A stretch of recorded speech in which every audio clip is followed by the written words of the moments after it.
Genesis chapter 31. Jacob flees from Laban. But Jacob soon learned that Laban's sons were grumbling about him.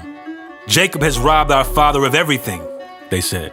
"He has gained all his wealth at our father's expense." And Jacob began to notice a change in Laban's attitude toward him. Then the Lord said to Jacob, "Return to the land of your father and grandfather and to your relatives there, and I will be with you." So Jacob called Rachel and Leah out to the field where he was watching his flock. He said to them, "I have noticed that your father's attitude toward me has changed, but the God of my father has been with me. You know how hard I have worked for your father, but he has cheated me, changing my wages 10 times. But God has not allowed him to do me any harm, for if he said the speckled animals will be your wages, the whole flock began to produce speckled young. And when he changed his mind and said the striped animals will be your wages, then the whole flock produced striped young. In this way, God has taken your father's animals and given them to me. One time, during the mating season, I had a dream and saw that the male goats mating with the females were streaked, speckled, and spotted. Then in my dream, the angel of God said to me, 'Jacob,' and I replied, 'Yes, here I am.' The angel said, 'Look up, and you will see that only the streaked, speckled, and spotted males are mating with the females of your flock. For I have seen how Laban has treated you. I am the God who appeared to you at Bethel, the place where you anointed the pillar of stone and made your vow to me. Now get ready and leave this country and return to the land of your birth.'" Rachel and Leah responded, "That's fine with us. We won't inherit any of our father's wealth anyway. He has reduced our rights to those of foreign women, and after he sold us, he wasted the money you paid him for us. All the wealth God has given you from our father legally belongs to us and our children. So go ahead and do whatever God has told you." So Jacob put his wives and children on camels, and he drove all his livestock in front of him. He packed all the belongings he had acquired in Padan Aram and set out for the land of Canaan, where his father Isaac lived. At the time they left, Laban was some distance away shearing his sheep. Rachel stole her father's household idols and took them with her. Jacob outwitted Laban the Aramean, for they set out secretly and never told Laban they were leaving. So Jacob took all his possessions with him and crossed the Euphrates River, heading for the hill country of Gilead. Laban pursues Jacob. 3 days later, Laban was told that Jacob had fled. So he gathered a group of his relatives and set out in hot pursuit. He caught up with Jacob 7 days later in the hill country of Gilead. But the previous night, God had appeared to Laban the Aramean in a dream and told him, "I'm warning you, leave Jacob alone." Laban caught up with Jacob as he was camped in the hill country of Gilead, and he set up his camp not far from Jacob's. "What do you mean by deceiving me like this?" Laban demanded. "How dare you drag my daughters away like prisoners of war? Why did you slip away secretly? Why did you deceive me? And why didn't you say you wanted to leave? I would have given you a farewell feast with singing and music, accompanied by tambourines and harps. Why didn't you let me kiss my daughters and grandchildren and tell them goodbye? You have acted very foolishly. I could destroy you. But the God of your father appeared to me last night and warned me, 'Leave Jacob alone.' I can understand your feeling that you must go, and your intense longing for your father's home. But why have you stolen my gods?" "I rushed away because I was afraid," Jacob answered. "I thought you would take your daughters from me by force. But as for your gods, see if you can find them, and let the person who has taken them die. And if you find anything else that belongs to you, identify it before all these relatives of ours, and I will give it back." But Jacob did not know that Rachel had stolen the household idols. Laban went first into Jacob's tent to search there, then into Leah's, and then the tents of the 2 servant wives. But he found nothing. Finally, he went into Rachel's tent. But Rachel had taken the household idols and hidden them in her camel's saddle, and now she was sitting on them. When Laban had thoroughly searched her tent without finding them, she said to her father, "Please, sir, forgive me if I don't get up for you. I'm having my monthly period." So Laban continued his search, but he could not find the household idols. Then Jacob became very angry, and he challenged Laban. "What's my crime?" he demanded. "What have I done wrong to make you chase after me as though I were a criminal? You have rummaged through everything I own. Now show me what you found that belongs to you. Set it out here in front of us, before our relatives, for all to see. Let them judge between us. For 20 years I have been with you, caring for your flocks. In all that time, your sheep and goats never miscarried. In all those years, I never used a single ram of yours for food. If any were attacked and killed by wild animals, I never showed you the carcass and asked you to reduce the count of your flock. No, I took the loss myself. You made me pay for every stolen animal, whether it was taken in broad daylight or in the dark of night. I worked for you through the scorching heat of the day and through cold and sleepless nights. Yes, for 20 years I slaved in your house. I worked for 14 years earning your 2 daughters and then 6 more years for your flock. And you changed my wages 10 times. In fact, if the God of my father had not been on my side, the God of Abraham and the fearsome God of Isaac, you would have sent me away empty-handed. But God has seen your abuse and my hard work. That is why he appeared to you last night and rebuked you. Jacob's treaty with Laban. Then Laban replied to Jacob, "These women are my daughters. These children are my grandchildren. And these flocks are my flocks. In fact, everything you see is mine. But what can I do now about my daughters and their children? So come, let's make a covenant, you and I, and it will be a witness to our commitment." So Jacob took a stone and set it up as a monument. Then he told his family members, "Gather some stones." So they gathered stones and piled them in a heap.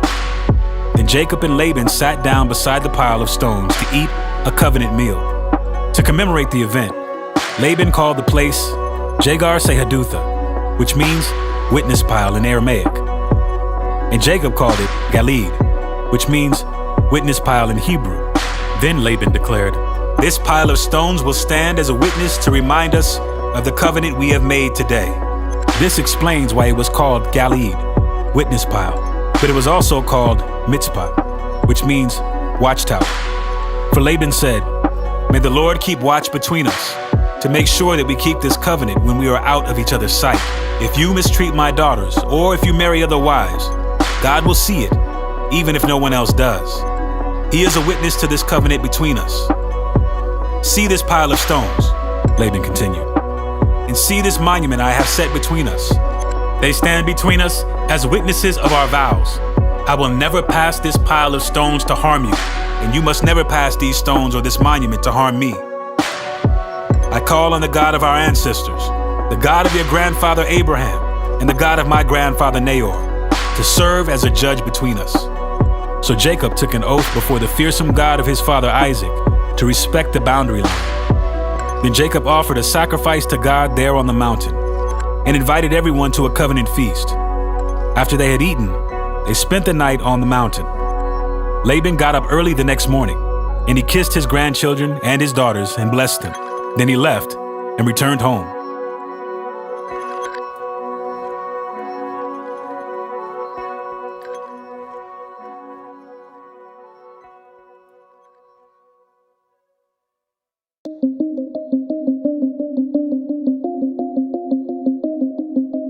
Matthew chapter 10. Jesus sends out the 12 apostles. Jesus called his 12 disciples together and gave them authority to cast out evil spirits and to heal every kind of disease and illness. Here are the names of the 12 apostles. First, Simon, also called Peter. Then Andrew, Peter's brother. James, son of Zebedee. John, James's brother. Philip, Bartholomew. Thomas, Matthew, the tax collector. James, son of Alphaeus. Thaddeus, Simon the Zealot. Judas Iscariot, who later betrayed him. Jesus sent out the 12 apostles with these instructions. Don't go to the Gentiles or the Samaritans, but only to the people of Israel, God's lost sheep. Go and announce to them that the kingdom of heaven is near. Heal the sick, raise the dead, cure those with leprosy, and cast out demons. Give as freely as you have received. Don't take any money in your money belts. No gold, silver, or even copper coins. Don't carry a traveler's bag with change of clothes and sandals, or even a walking stick. Don't hesitate to accept hospitality, because those who work deserve to be fed. Whenever you enter a city or village, search for a worthy person and Stay in his home until you leave town. When you enter the home, give it your blessing. If it turns out to be a worthy home, let your blessing stand. If it is not, take back the blessing. If any household or town refuses to welcome you or listen to your message, shake its dust from your feet as you leave. I tell you the truth, the wicked cities of Sodom and Gomorrah will be better off than such a town on the judgment day. Look, I am sending you out as sheep among wolves, so be as shrewd as snakes and harmless as doves. But beware, for you will be handed over to the courts and will be flogged with whips in the synagogues. You will stand trial before governors and kings because you are my followers. But this will be your opportunity to tell the rulers and other unbelievers about me. When you are arrested, don't worry about how to respond or what to say. God will give you the right words at the right time. But it's not you who will be speaking. It will be the Spirit of your Father speaking through you. A brother will betray his brother to death. A father will betray his own child. And children will rebel against their parents and cause them to be killed. And all nations will hate you because you are my followers. But everyone who endures to the end will be saved. When you are persecuted in one town, flee to the next. I tell you the truth, the Son of Man will return before you have reached all the towns of Israel. Students are not greater than their teacher, and slaves are not greater than their master. Students are to be like their teacher, and slaves are to be like their master. And since I, the master of the household, have been called the prince of demons, the members of my household will be called by even worse names. But don't be afraid by those who threaten you, for the time is coming when everything that is covered will be revealed, and all that is secret will be made known to all. What I tell you now in the darkness, shout abroad when daybreak comes. What I whisper in your ear, shout from the housetops for all to hear. Don't be afraid of those who want to kill your body. They cannot touch your soul. Fear only God, who can destroy both soul and body in hell. What is the price of 2 sparrows? 1 copper coin? But not a single sparrow can fall to the ground without your Father knowing it. And the very hairs on your head are all numbered. So don't be afraid. You are more valuable to God than a whole flock of sparrows. Everyone who acknowledges me publicly here on earth, I will also acknowledge before my Father in heaven. But everyone who denies me here on earth, I will also deny before my Father in heaven. Don't imagine that I came to bring peace to the earth. I came not to bring peace, but a sword. I have come to set a man against his father, a daughter against her mother, and a daughter-in-law against her mother-in-law. Your enemies will be right in your own household. If you love your father or mother more than you love me, you are not worthy of being mine. Or if you love your son or daughter more than me, you are not worthy of being mine. If you refuse to take up your cross and follow me, you're not worthy of being mine. If you cling to your life, you will lose it. But if you give up your life for me, you will find it. Anyone who receives you receives me, and anyone who receives me receives the Father who sent me. If you receive a prophet as one who speaks for God, you will be given the same reward as a prophet. And if you receive righteous people because of their righteousness, you will be given a reward like theirs. And if you give even a cup of cold water to one of the least of my followers, you will surely be rewarded.